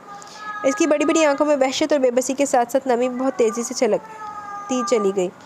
ये देखकर इसका दिल कुछ मज़ीद डूब गया कि इसका दुपट्टा इसके पास नहीं। इससे सरासीमगी के आलम में खुद को समेट और खौफजदा निगाहों को दुपट्टे की तलाश में दौड़ाया जिसे पलंग पर सरहाने पड़ा नजर आ गया। इसने लपक कर अपनी शॉल उठाई, खुद को अच्छी तरह कवर कर लिया। फिर बिस्तर से उतरकर दरवाजे की जानिब लपकी। दरवाज़ा यकीनन बाहर से बंद था जिसे खटखटाते और किसी को मुसलसल पुकारते वो हिचकियों से रोना शुरू कर चुकी थी। और जब इसका अगला गला मुसलसल रोने और चीखने से छिल गया था तब इसने इस रूम में उतरते सुनाटे में किसी के कदमों की आहट सुनी थी। इससे कबल के वह संभल कर पीछे हटती हल्के से झटके से दरवाज़ा खुल गया। ये वही तवीलुल कामत था जिसकी आंखों में महज एक निगाह डालकर वो सहम गई थी। इस पर इसे रूबरू पाके इस पर अजीब सी हैबत तारी होती चली गई तो वो बेख्तियार 2 कदम पीछे हटी। कौन हो तुम? यहाँ क्यों लाए हो मुझे? आंसू पहुँचकर इसने कितनी लाचारी कैफियत में सवाल किया था। जो किसी के घर में बिना इजाज़त में धड़ल्ले से घुस जाए लोग इन्हें डाकू कहते हैं। अलबत्ता नाम मेरा खलीफा मुस्तकीम है। हाँ क्यों लाया हूँ का जवाब है शायद तुम मुझे अच्छी लगी हो, बस तुम्हें हर बार बार देखने की ख्वाहिश में मैं तुम्हारे घर वालों को जहमत नहीं देना चाहता था। इत्मीनान सुकून से कहता वो जैसे मुबहम सा मुस्कुराया था और पलंग की पट्टी से टिककर इसे बगौर तकने का शुगल फरमाने लगा। क्या शहाना अंदाज़े गुफ्तगू था। दिया के अंदर से गैज़ो गज़ब और इश्तियाल की तंदो खेज़ हवा थी जो सारा खौफ और मसलहत बहा के लेगी। घटिया खबीस कमीने इंसान, तुम जैसे को तो लफ्ज़ इज़्ज़त और हुर्मत के हिज्जे भी मालूम नहीं के होंगे। नफस के अगर इतने ही गुलाम हो तो फिर किसी ऐसी जगह का खटखटाया होता जहाँ तुम जैसे सियामल लोग अपनी हवस पूरी करने जाते हैं। बेबसी और लाचारी की इंतहाओं पर पहुंचकर वो रूहानी होकर चीख पड़ी जबकि दूसरी जानिब हद दर्जा इत्मीनान भरी कैफियत थी। मगर मुझे कोई ऐसी वैसी थर्ड रेट नहीं, एक शरीफ ज़ादी दरकार थी। तुम इत्मीनान रखो, शादी करूँगा तुमसे। अपने तेईस ने गोया दिया को मुतमिन किया था मगर इसे तो जैसे आग लग गई। मैं थूकना भी पसंद ना करूँ तुम पर, 2 टके के मामूली इंसान, औकात क्या तुम्हारी? इस रटाई के आला मुजाहिरीन ने दिया का दिमागी सुलगार डाला था। मुस्तकीम को खुद पर बेतहाशा ज़ब्त करना पड़ा तो हिंद के शदीद तर एहसास ने इसका चेहरा एकदम बेतहाशा सूरत कर डाला। देखो लड़की, क्या नाम है तुम्हारा? जो भी हो तुमसे मतलब, बस मुझे वापस छोड़ कर आओ। वो जवाबन फाड़ खाने को दौड़ी। इसका गुस्सा हर गुजरते लम्हे बढ़ रहा था। सदमे पर तैश और जुनून हर लम्हा गालिब आता जा रहा था। ये एहसास ही संगीन तर था कि वो किसी की मामूली ख्वाहिश की भेंट चढ़ा दी गई है। बेहतर यही है कि अब तुम वापसी को भूल जाओ। मुस्तकीम एक बार जिस चीज़ को निगाह भर के देख ले, जिसकी अनजाने में भी ख्वाहिश कर बैठे, वो चीज़ हमेशा के लिए खलीफा मुस्तकीम के कब्ज़े में आकर इसकी गुलाम बन जाया करती है। मुस्तकीम का लहजा सफाकाना था। दिया के हट धर्म अंदाज ने गोया भड़का के रख दिया था इसे पल भर में। दिया के असाब पर जैसे कोई ताकतवर बम गिरकर फटा था। वो अंदर तक हिलकर रह गई। रंग फक हुआ मगर वो बहरहाल इस लम्हे खुद को कमज़ोर साबित करके हमेशा की हार अपने नाम कराना नहीं चाहती थी। इस अचानक हादसे ने इसे एकदम कितना मजबूत और डर बना दिया। हर खतरे से खेलने का हौसला पैदा हो गया था। वो अपनी हिम्मत पर खुद हैरान होती। अगर गौर करती तो जब भी जवाबत बोली नहीं गुर्राई थी। मैं कोई चीज़ नहीं हूँ, जीती जागती इंसान हूँ। तुम्हारी बेहतरी इसी में कि मुझे वापस छोड़कर आओ, वरना तुम्हारे हक़ में बहुत बुरा होगा। इसके लहजे की तंदी में तनवी भी थी जिसे महसूस करके खलीफा मुस्तकीम बेसाख्ता मुस्कुराया। इसकी मुस्कुराहट ऐसी ही थी जैसे कोई बड़ा किसी बच्चे की बेतुकी मगर मासूम फरमाइश पर मुस्कुरा दे। दिया ने इसकी मुस्कान को समझकर ही होंठों को सख्ती से भेजा। खलीफा मुस्तकीम अपनी जगह से उठा और नपे कदम उठाता इसके नज़दीक आ गया। दिया इसे अपनी जानिब बढ़ते पाकर इस तरह की कैफियत में गैर शऊरी तौर पर उल्टे कदमों पीछे हटती दीवार से जा लगी थी। अब इसके और खलीफा मुस्तकीम के बीच फासला ना होने के बराबर था। वो सांस रोक के आंखें फैलाए हरासा सी बेबस अंदाज में से तकने लगी। देखो प्यारी लड़की, तुम्हारी वापसी के सारे रास्ते बंद हो गए हैं, सारी कश्तियाँ जल गई हैं, वापसी को सिरे से भूल जाओ। बस खलीफा मुस्तकीम को याद रखो, अब तुम्हारी ज़िंदगी को मुझसे शुरू होकर मुझ पर ही ख़त्म होना है। बेहतर होगा कि हंसी खुशी इस हकीकत को तस्लीम कर लो, वरना मुझे अपनी बात पर ज़बरदस्ती मनवाना पड़ेगी और वो तरीका इतना महज़ब नहीं होगा। मान जाओ लड़की के पहली बार तो मुझे मेरे दिल ने उकसाया है कि किसी से मोहब्बत करके देखूँ। बात के इख्तिताम पर वो इसकी सदमे, दुख और अजियत की कैफियत में ज़रा से खुले होंठों को छूकर दानिस्ता मुस्कुराया, जबकि इसकी नज़रों की जुनून खेजी को सहती इसे गुस्ताखी पर पूरी तरह मादा पाती दिया को बेबसी और लाचारी के शदीद एहसास ने आंसू बहाने पर मजबूर कर दिया। खलीफा मुस्तकीम ने इसे यूँ बिखर कर रोते देखा तो गहरा सांस भर कर फासला बढ़ाया और वो पलट कर जा रहा था जब दिया भाग कर इसके रास्ते में आई। देखो, ये जुल्म मत करो, मैं तुम्हें तुम्हारी सबसे अजीज़ हस्ती का वास्ता देती हूँ, रहम करो मुझ पर, ये ज़िल्लत बर्दाश्त नहीं होगी, मुझसे मर जाऊँगी मैं। बच्चों की तरह रोकर हिचके भरते वो इसकी मिन्नत कर रही थी। कोई राह ना खुली पाकर वो किसी भी मुमकिन तरीके से इस अंधेरी ज़िल्लत भरी बंद गली से निकल भागने पर कमर बस्ता थी। खलीफा मुस्तकीम ने झुलसती नज़रों से कुछ देर तलक देखा था। खलीफा मुस्तकीम इतना बेवकूफ़ नहीं है कि इतनी चाहत और मोहब्बत से किसी को अपनाने की ख्वाहिश जाहिर करे और वो यूँ बेहतियाती और ना खुद भरे अंदाज में मुँह फेर ले। तुम्हें मेरी अहमियत का अंदाज़ा नहीं है। इसके लहजे में तौहीन के एहसास ने तपश भर दी, माथे की तेवियाँ और आंखों से फूटते शोले दिया को गैस को मज़ीद हवा देने का बाइस बने। तो तुम क्या समझते हो मैं इतनी अर्ज़ा हूँ कि तुम मुझे अपने नफ्स की तस्कीन की खातिर उठा लाओ और मैं इसे अपनी खुशबख्ती से तबीर करके कह के लगाती फिरूँ? और सुनो, तुम्हारी अहमियत का तो अच्छी तरह अंदाज़ा हुआ है मुझे, एक डाकू की क्या हैसियत, क्या इज़्ज़त होती है। सबकी नज़रों में जानना चाहोगे? नफ़रत की निगाह से देखते हैं लोग तुम्हें और ऐसा करने में वो बिल्कुल हक़ बजानी है, तुम इसी काबिल हो। वो किसी आतिश फ़शान लावे की तरह फटपड़ी लहजे का जहरीलापन और बला की नफ़रत के साथ तहकीरा में इस्तज़ाइया अंदाज़ खलीफा मुस्तकीम को आपे से बाहर करके रख गया। हाँ, यही तो थी इसकी हकीकत, यही था वो तलख़ सच जिसे एक अरसे तक वो हज़म नहीं कर पाया था। और इन गुज़िश्ता चंद सालों में जब जब भी किसी ने इसे के सामने आईने रखा था तो इससे अपनी सूरत की स्याही बर्दाश्त करना दोबर हो गया था। इस वक्त भी एहसास ज़िल्लत के सबब इस पर खून सवार हो गया। भेजे हुए होंठों के साथ इसने बिना किसी लिहाज के एक सन्नाटे का थप्पड़ दिया के गाल पर दे मारा। आई डोंट केयर, 100 बार देखें वो मुझे नफ़रत की नज़र से, मुझे हरगिज़ कोई फ़र्क नहीं पड़ता। वो सब लोग खलीफा मुस्तकीम के जूते की नोक पर हैं, मगर तुम मुझसे लाजमी मोहब्बत करोगी, ज़रूर करोगी, इसलिए कि मैं ऐसा चाहता हूँ और जो मैं चाहूँगा वैसा होना ज़रूरी है, हर सूरत हर कीमत पर, वरना मैं आग लगा दिया करता हूँ हर इस शय को जो मेरी मर्ज़ी के ख़िलाफ़ ना हो।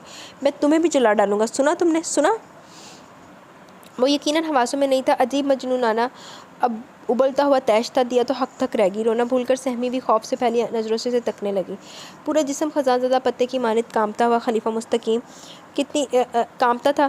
खलीफा मुस्तकीम कितनी देर टहलता और गहरे सांस भर के खुद पर काबू पाता रहा। फिर जेब से सिगरेट निकालकर सुलगाते हुए इसने अपनी लहू रंग दहकती आंखों को इसके हवस ख्वाहिश और सहमे हुए चेहरे पर टकाकर गज़बनाक मगर मध्यम आवाज़ में इसे अगली तनबीह की। मैं कल तक का वक्त देता हूँ, तुम सोच लो अच्छी तरह, फिर फैसला करना, मगर याद रहे फैसला मेरे हक़ में होना चाहिए। अब मैं कल ही तुम्हारे पास आऊँगा, खाना रखा है, खा लेना। वो पलट कर बाहर निकला और दरवाज़ा बंद हो गया। ये तुम्हारा ख्वाब कभी पूरा नहीं होगा। मुझसे मेरी अना, मेरा वक़ार, मेरे वालिदैन छीन कर तुम चाहते हो कि मैं तुम्हें खुशी दूँ, तुम जैसे लुटेरे को। इसने दरवाजे के बाहर मौजूद खलीफा मुस्तकीम को ही सुनाया था, जिसे वो बहुत चीख कर, मगर वो पलट कर अंदर नहीं आई। इसने इसके दूर होते कदमों की आहट सुनी और बेबसी को अपना घेराव करते पाकर घुटनों के बल ज़मीन पर गिर गई। इसे लग रहा था कि इसका वजूद आहनी जंजीरों से जकड़ दिया गया है, वो अपनी मर्ज़ी से जंबिश नहीं कर सकती। यह एहसास इतना शदीद था कि वो बेसाख्ता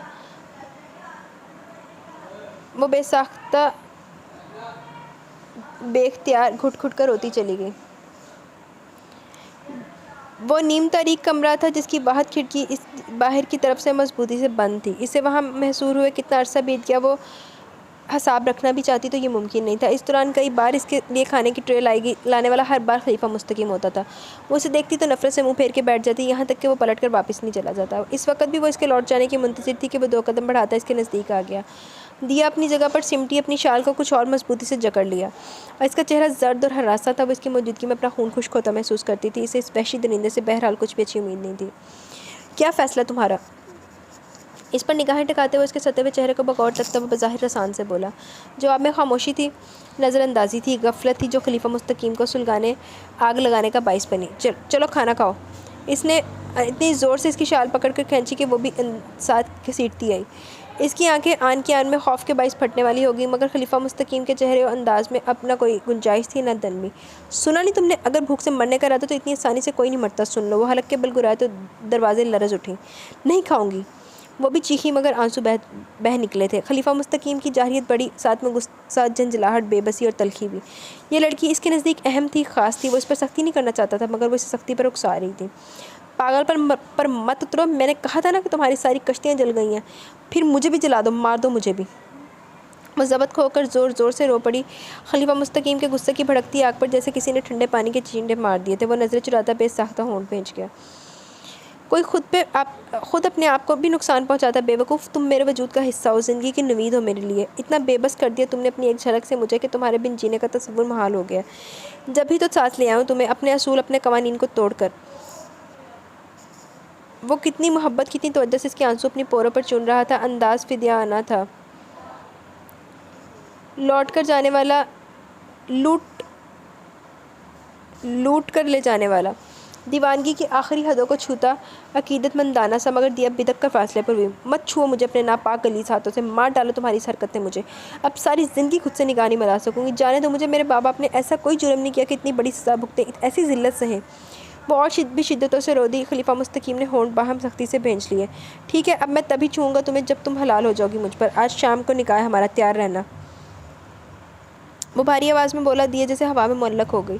आंखों के आगे अंधेरा सा छाने लगा। खलीफा मुस्तकीम ने इसके खौफ की ज़्यादती से मुंजमद हो जाने वाले अंदाज को दिलचस्पी से देखा और ज़ोर से हंस पड़ा। कम मौन यार, शादी का मुजर्दा सुनाया। तुम तो ऐसे पीली होगी जैसे दार पर चढ़ाने की बात कह दी हो। रियली इतना प्यार दूंगा तुम्हें कि सारे खदशे और खौफ भूल जाओगी। बस दुल्हन बनने की तैयारी करो। इतना खूबसूरत लिबास मंगवाया कि तुम्हारा उस हुस्न दो आदशाह हो जाएगा। इसमें तुम्हें क्या पता दार पर चढ़ने की ही मुतरादिफ है। काश इन शर्मनाक हालात से दो चार होने से कबल ही मैं मर गई होती। इसने जैसे और कुछ सुना ही न था, ज़ारों कतार रोते हुए खुद को कोसने लगी। खलीफा ने अलबत्ता ध्यान देना ज़रूरी ना समझा था। ओफो, अब बस भी करो ये रोना धोना और अपनी शादी की तैयारी करो। मुझे रात को फ्रेश दुल्हन चाहिए।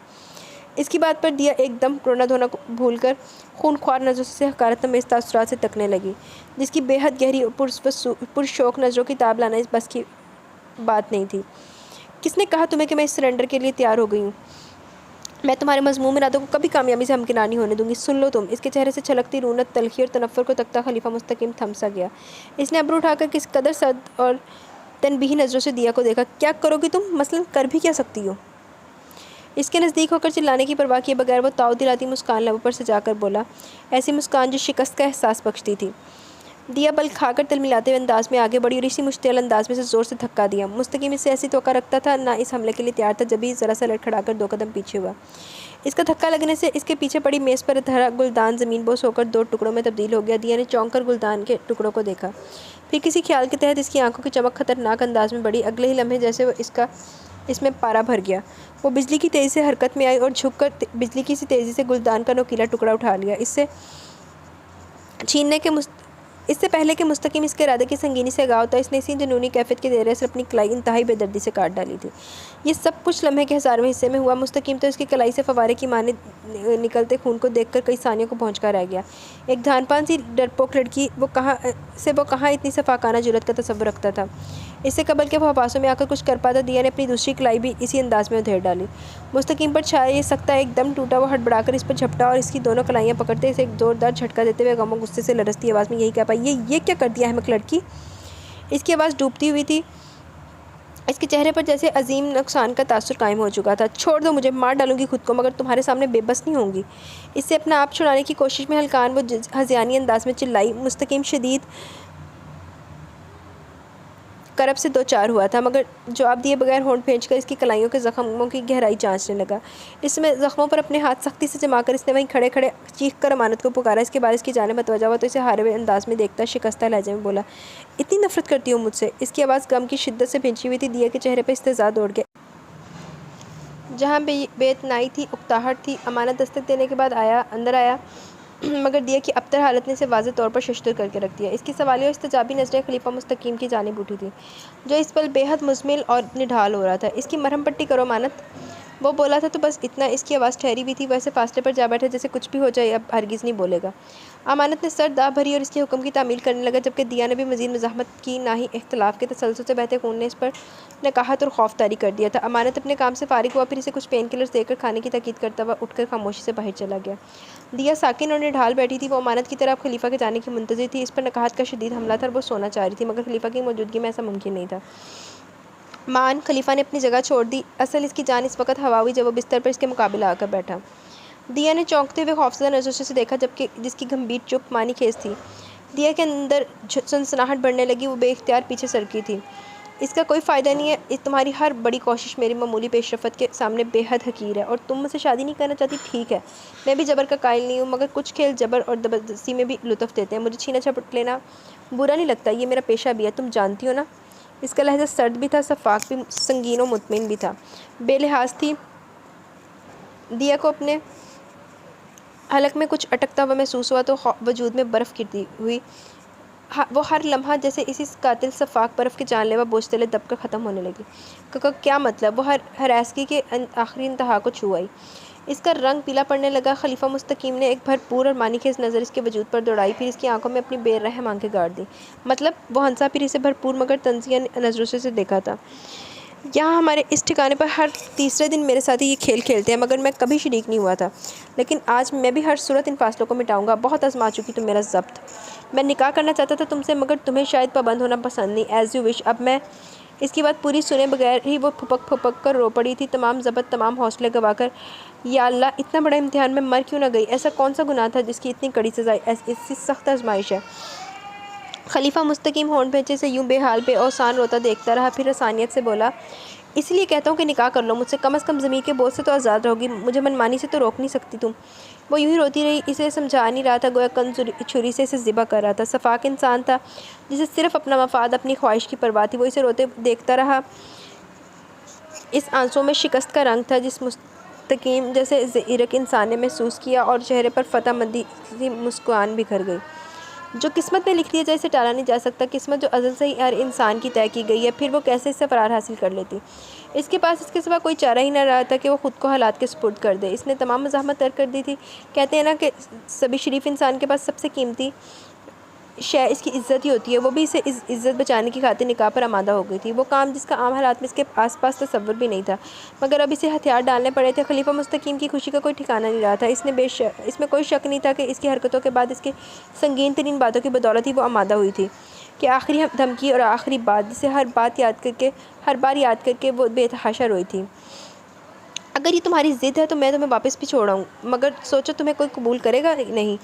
हमारा माशरा बहुत बेहिस और शफाक माशरा मोहतरमा। यहाँ बुरे को जो हकीकतन बुरा होता है बुरा नहीं कहते, मगर जैसे हालात बुरा बना दें ये दुनिया कभी माफ़ नहीं कर पाती। इसके ना करदा गुनाह को भी ना करदा गुनाह हमेशा याद रखती है। हमारे तबके का अलमिया भी यही है कि ये घर से भागने वाली बेशरम लड़की और अगवा होने वाली बेबस और मजबूर लड़की में कोई इम्तियाज़ नहीं रखता। इनके नज़दीक की हैसियत एक बराबर है, सलूक एक बराबर है, बिल्कुल वैसे जैसे एक तवाइफ और एक डाकू को चाहे वो ताइब हो जाए, मगर ये माफ़ करने पर, इसके साबिक़ अमल को भूलने पर आमादा नहीं होते। अपनी हैसियत का यकीन करो, फिर मुझे बता दो। वो इसके सारे रास्ते बंद करके फ़ैसले का इख्तियार से सौंप रहा था। कोई इससे बढ़कर ज़ालिम और शफ़ाक। दिया का दिल बिलकने और सुलगने लगा। वो गमनाक नज़र से मगर नफ़रत की नज़र से इसे देखे गई। इस वक्त पूरी रोए ज़मीन पर इसके नज़दीक खलीफा मुस्तकीम से बढ़कर कोई नफरीन काबिल मज़म्मत नहीं था।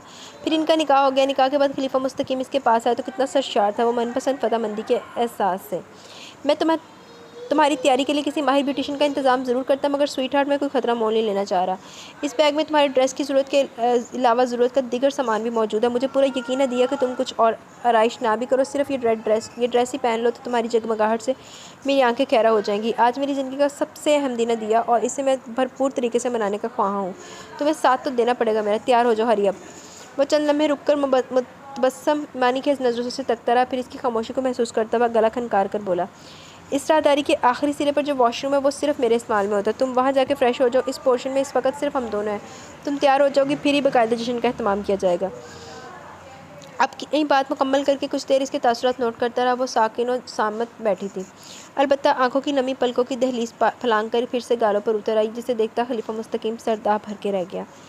क्यों हल्कान करियो खुद को? देखो, जब इंसान के पास अपनी पसंद और मर्ज़ी का इख्तियार बाकी ना रहे तो ख़ुद को हालात और तकदीर के सुपुर्द करके बेफ़िक्र हो जाना चाहिए। मुझे अपने लिए तुम बिल्कुल मुख्तलिफ इंसान पाओगी, चलो खाना खाओ अब, शाबाश।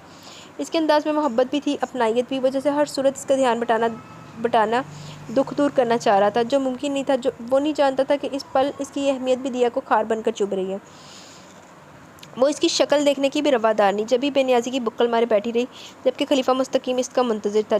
जब ऐसा कोई इरादा नहीं देखा तो खुद आगे बढ़कर ट्रे उठाई और बिस्तर पर टिकने के बाद अपने और इसके दरमियान रख ली। खाना खाओ, इसने कहा ना, मैंने कहा ना मुझे नहीं खाना।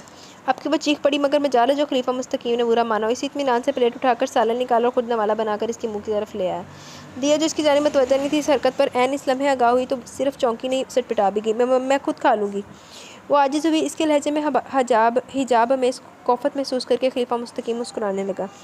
इसे रिलैक्स करने का बाइस वो हिजाब की झलक थी जो पहली बार दिया के अंदाज से झलकी थी। बहरहाल इसके एहसास में ये रिश्ता अपना आप मनवा चुका था। मैं भी खिला दूंगा तो कोई हर्ज कहाँ है यार, शोहर बन चुका अब तो बाकायदा। वो इसे आंख मारकर शरीर अंदाज में बोला। दिया का रंग फिर से फ़क हो गया, आंसू जैसे हलक में गिरने लगे। वो हरगिज़ खाना खाने पर आमादा नहीं थी मगर महज इसे जान छुड़ाने की खातिर चंद लुक़मे जहर मार करने पड़े। जबकि वो इसे लो देती मुतबस्सम नज़रों के हसार में लिए प्यार से तकता रहा। बहुत अच्छी लग रही हो, इस तरह मेरे अहकामात की तहमील करती हुई। इस तरह तावन करती रहना, ज़िंदगी बहुत खूबसूरत गुजरेगी बिलाशुबा। इसका शौक़ लहजा मानी खेज़ भी था और ज़ूमानी भी। बड़ी बड़ी आंखों में हसीन रंग थे। दिया का दिल एकदम से फिर भराने लगा। इसने फौरी तौर पर खाने से हाथ खींच लिया। प्लीज़ तन्हा छोड़ दो मुझे। भराई हुई आवाज़ में मुल्तजी होकर वो जैसे किसी भी पल रो पड़ने को तैयार हुई तो मुस्तकीम ने तड़प उठने वाले अंदाज में मसनूई खफकीसी से घूर कर देखा। ना ना मेरी जान, अभी तो संगतों के मौसम उतरे हैं, अभी से तन्हाई की बातें मत करो कि पिछले इतने दिनों से ये सूरत हाल है हमारी। अकेला सुबह तक तड़पा मरीज़, शाम गम तन्हा, ना तुम आए ना नींद और ना चैन आया ना मौत आई। इसकी चमकती निगाहों की खैराकुन चमक में शौक़ तकाज़े लहराने लगे तो दिया का ज़बत भी जवाब दे गया। ऐसे बिखर कर आंसू गिरे कि जैसे गुलाबी मखमल पर क्रिस्टल के मोती बिखर जाएं। वो होंठ कुचलती थी और जैसे इस रूप में खलीफा मुस्तकीम के लिए सरासर आजमाइश समेट लाई थी। जायज़ मलकियत, तन्हाई और मनपसंद गुर्बत, कैसे मुमकिन तक वो इस बहका देने वाली सूरत हाल पर खुद पर काबू रखता। जब भी फासला सिमटा था और वो कितनी बेताबी, किस कदर तवज्जो मोहब्बत से इसके आंसू अपने होठों पर किसी तबरक की तरह चुनने लगा था। दिया कि अब सही मानों में जान हवा हुई। ये आजमाइश आना थी, जानती थी, मगर वो इतनी जल्दी वो हरगिज़ तैयार न थी। जब भी बेबसी और बेचारगी के साथ साथ दुख के शदीद एहसास समेत इसकी गिफ्ट में ज़ोर से फटफड़ाई। मुझे बात लेना है। जान छुड़ाने ने उसका ध्यान बटाने कोई से बरवक़्त बहाना सूझा। खलीफा मुस्तकीम ने सर ऊँचा करके इसे देखा और मुस्कुराहट दबाई। अमेजिंग, इसका मतलब है तुम्हें मुझसे भी ज़्यादा जल्दी है। गुड गुड यार, सच बताओ कहीं अभी से मुझसे मोहब्बत नहीं करने लगी? वो बेहिसाब शौक़ी और शरारत लहजे में समोकर बोला तो दिया के रुके हुए आंसू फिर से बह निकले थे और खलीफा मुस्तकीम पर छाई तरंग और सुरमई उतरने लगी। गहरा सांस भरता हुआ इसे छोड़कर सीधा हुआ। जाओ, मैं जानता हूँ जान छुड़ाना चाहती हो मुझसे, मगर अहमक लड़की ये मुमकिन कहाँ है? अब वो संजीदा था, संजीदा तो दिया भी थी, बल्कि गमज़दा और रंजीदा भी। जवाब दिए बिना रुख फेर के खड़ी रही और मुस्तकीम ने खुद इसका लिबास निकाला, फिर इसके हाथ पकड़कर इसे वॉशरूम तक ले गया था। जाने मुस्तकीम, जल्दी करना, सब हमारे मुंतज़िर है। सुनो, कहीं तुम्हारे इरादे तो ख़तरनाक नहीं? वो रुका, थमा और इसे बगौर तकने लगा। अंदाज़ तशवीशज़दा था, ऐसा कि दिया भी हैरान हुए बगैर न रह सकी। खुदकुशी का, भागने का या फिर अंदर बंद होकर बैठ जाने का? दिया, एक बात याद रखना, मुस्तकीम हारने के लिए नहीं बना। अगर तुमने कुछ भी गलत किया तो बहुत बुरा होगा, इतना कि तुम तसव्वुर भी नहीं रखती। वो इसे सरजनिश कर रहा था। इसकी आंखें यकायक फिर दहकने लगी। दिया को इससे खौफ महसूस हुआ तो भिंचे हुए होठों के साथ किस कदर गुस्से में इसे सामने से धकेल कर वॉशरूम में बंद हो गई। दरवाज़ा एक धमाके से बंद हुआ था। मुस्तकीम ज़रा सा खसिया कर रह गया और जब वो सुर्ख लिबास में इसके सामने आई तो अपने अंदाज इसकी तमाम तर बेदिली, यासियत, सोच के बावजूद इस लिबास की खैराकुन चमक दमक से बढ़कर इसके अपने सरापे की खूबसूरती, दिलकशी और नज़ाकत कमाल दर्जे की गज़ब ढा रही थी। खलीफा मुस्तकीम को इससे निगाहें हटाना दुश्वार हो गया। माय गॉड, तुम खूबसूरत हो मैं जानता था, मगर इस कदर हसीन हो ये तो हरगिज़ अंदाज़ा नहीं था। वो लपक कर आया और इसे सहारा दिया और इसे चलने में दुश्वारी का बाइस बनता इसके लहंगे को आगे से थोड़ा सा उठा लिया। दिया जो पहले रो कर निढाल थी, इसका बाजू अपनी कमर के गिर्द हमाइल महसूस करके खुद को उसकी पुरहिद्दत पनाहों में पाकर बिल्कुल शल होकर रहेगी। इसे लगा कि वो इसी लम्हे ज़बत खोकर हवास भी खो देगी, मगर ऐसा नहीं हुआ। अभी से बहुत सी तकलीफ़ मरहले तय करने थे। जी तो गाइस, कैसी लगी आपको ये फ़र्स्ट एपिसोड? अपनी राय का ज़रूर इज़हार कीजिएगा। यहाँ पे हमारी फ़र्स्ट एपिसोड अपने इख्तिताम को पहुँची है, तो बताइएगा ज़रूर कैसी लगी। और खलीफा ने वैसे किया तो बहुत गलत है, उठा कर ले आया है दिया को घर से। तो अभी देखते हैं दिया को आगे क्या क्या फ़ेस करना पड़ता है। क्या वाकई दिया को इससे मोहब्बत हो जाएगी या दादी की बातें सच होंगी कि दिया इसको सुधार लेगी?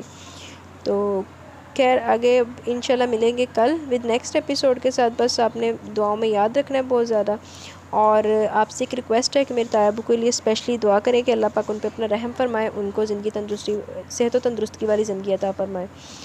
तो उसके बाद इंशाल्लाह हम कल मिलेंगे नेक्स्ट एपिसोड के साथ। तब तक के लिए अपना बहुत सारा ख्याल रखें, दुआओं में याद रखें। अल्लाह हाफिज़।